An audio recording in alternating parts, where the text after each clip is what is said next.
आज हम बात करने वाले हैं 6 जुलाई 2016 गौरव तिवारी के केस की। ठीक गौरव तिवारी के डेथ के एक दिन पहले। और गाइस, मैं चाहूँगा कि आप ये वीडियो पूरी देखिए। एट द एंड शायद आपको इस केस के बारे में कुछ तो नॉलेज मिले। और नॉलेज कैंसल्स फियर। तो ये केस के बारे में ना ज़्यादा इन्फॉर्मेशन इंटरनेट पर है नहीं, बट मैंने कुछ रिसर्च किया, कुछ आर्टिकल्स पढ़े और कुछ इंटरव्यूज़ देखे, तब मुझे इस केस के बारे में पता चला। आपको इस वीडियो में जो भी बताने वाला हूँ ये सारा मैं इंटरनेट आर्टिकल्स के बेस पे बताने वाला हूँ। और मैं आपको बताना चाहता हूँ कि मैं खुद गौरव तिवारी को उनके काम के लिए काफ़ी एडमायर करता हूँ, तो उनके बारे में कोई भी गलत इन्फॉर्मेशन या मिसकंसेप्शंस नहीं बताना चाहता हूँ। तो शुरू करते हैं इस केस को। तो बात है 6 जुलाई 2016 की। सुबह इंडियन पैरानॉर्मल सोसाइटी पे एक कॉल आता है। कॉल पे वो बताते हैं कि उन्होंने वेस्ट दिल्ली जनकपुरी इलाके से कॉल किया हुआ है। वो कहते हैं कि उनकी बेटी, उसकी एज कुछ 18-19 साल है और वो कई हफ्तों से ना बहुत अजीब बिहेव कर रही है। रात को चीखना, अलग अलग आवाज़ों में बोलना, खुद को नुकसान पहुंचाना, और सबसे डरावना तो ये है कि कभी कभी उसकी आंखें बिल्कुल सफ़ेद हो जाती हैं। फैमिली ने सब कुछ ट्राई करके देखा है, उन्होंने पंडित को बुलाया है, मौलवी, तांत्रिक, सबको बुलाया है, लेकिन किसी का भी उस पर असर नहीं हो रहा है। तो वो कहते हैं कि आप ही हमारी आखिरी उम्मीद हो, तो प्लीज़ आप और गौरव तिवारी आइए और मेरी बेटी को बचाइए। तो ये बातचीत जब ख़त्म होती है तो गौरव तिवारी तो काफ़ी दिन से ना थोड़ा डिप्रेस्ड और बीमार फील कर रहे थे। वो अपने सेंसेस में नहीं थे और वो कमरे में अकेले अकेले रहने लग गए थे। लेकिन जब इस केस के बारे में गौरव ने सुना ना, तो गौरव ने कहा कि मैं तुम्हारे साथ चलता हूँ। टीम ने भी ये कहा कि गौरव, आपकी तबीयत ठीक नहीं है तो हम लोग एक बार जाकर देख कर आते हैं। लेकिन जब गौरव ने इस केस की सीरियसनेस सुनी तो गौरव ने कहा कि नहीं, मैं भी आऊँगा तुम्हारे साथ। तो 6 जुलाई रात को 9 बजे गौरव तिवारी और उनकी टीम उस जगह पर पहुंची। अब गौरव जब घर में घुसे ना, तो घर में जो माहौल था वो काफ़ी सीरियस था, काफ़ी गंभीर था। जैसे ही उन्होंने एंट्री की तो गौरव का जो EMF मीटर है ना, वो काफ़ी तेज़ी से बीप करने लगा। और जैसे जैसे उस लड़की के कमरे के पास गौरव जा रहे थे, जो EMF मीटर है ना, वो रीडिंग्स के नॉर्मल स्पीड से 10 गुना ज़्यादा तेज़ी से चल रहा था। अभी गौरव अपनी टीम को कहते हैं कि कमरे में तुम मत आना, पहले मैं अकेला जाऊँगा, मैं अकेला उससे मिलकर बात करना चाहता हूँ। तो गौरव जब रूम के अंदर एंटर करते हैं, लड़की जो है ना वो बिस्तर पर बैठी थी और उसने मुंह नीचे किया हुआ था और उसके जो बाल है उसके चेहरे पर उसने पूरा कवर कर लिया था बालों ने। गौरव ने उस लड़की से पूछा, कौन हो तुम और इस लड़की के शरीर में क्यों आई हो?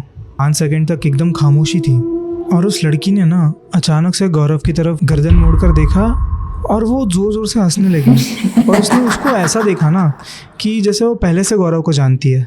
उसकी जो आवाज़ थी ना वो काफ़ी मर्दाना थी और उसी आवाज़ में वो ये भी कहते हैं कि तुम नहीं समझोगे, ये जगह मेरी है। उसकी टीम ना बाहर दरवाजे पर दस्तक देती है, बट जो डोर होता है ना वो अंदर से लॉक होता है। 10 मिनट बाद दरवाज़ा खुलता है। गौरव बाहर आते हैं। गौरव ना पूरी तरह से पसीने से लथपथ होते हैं, उनका चेहरा बिल्कुल सफ़ेद पड़ गया होता है। वो तभी तो कुछ बोलते नहीं हैं। और रात को 1:30 बजे वो घर पे पहुँचते हैं। गौरव के पिता उदय तिवारी अपने एक इंटरव्यू में ये भी बताते हैं, वो जब घर पर रात में लेट पहुँचे ना, उनकी आंखों में एक ऐसा डर था जो मैंने उसकी आंखों में कभी नहीं देखा था। वो अपने पापा को यही कहते हैं कि पापा, वो जो एनर्जी थी ना वो काफ़ी हैवी थी, काफ़ी डरावनी थी। मुझे अभी भी ऐसा लग रहा है कि वो एनर्जी मुझे अपने पास खींच रही है। उनके पापा उनको पूछते हैं क्या हुआ, कुछ बताएगा, लेकिन गौरव तिवारी कहते हैं कि नहीं, आज नहीं, हम कल सुबह बात करते हैं, मैं अभी बहुत थक गया हूँ। और गौरव तिवारी सो जाते हैं। लेकिन आप सबको पता है कि अगले दिन क्या होता है। 7 जुलाई 2016 सुबह गौरव नहाने जाते हैं। उनकी पत्नी रश्मि घर के काम में बिजी होती है। 10 मिनट होते हैं, 20 मिनट होते हैं, 30 मिनट होते हैं, लेकिन गौरव बाथरूम से बाहर नहीं आते। रश्मि जी डर कर बाथरूम के पास जाती है और दरवाज़ा नॉक करती है कि गौरव बाहर आ जाओ, लेकिन अंदर से कुछ भी आवाज़ नहीं आती।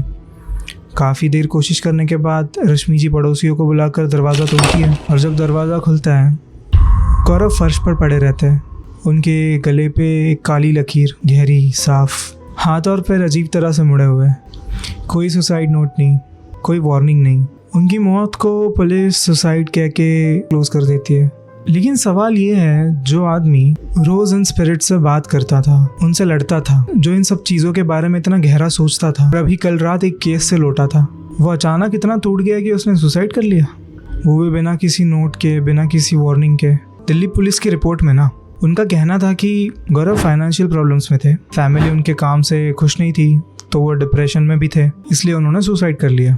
कोई फोर्स्ड एंट्री नहीं, कोई थर्ड पर्सन इन्वॉल्वमेंट नहीं। गौरव के पिता तो यही कहते हैं, मेरे बेटे ने सुसाइड के बारे में कभी नहीं सोचा था, वो डरा हुआ ज़रूर था लेकिन वो हारा हुआ नहीं था। अभी इस केस के रिगार्डिंग काफ़ी सारी कॉन्स्पिरेसी थ्योरीज भी है।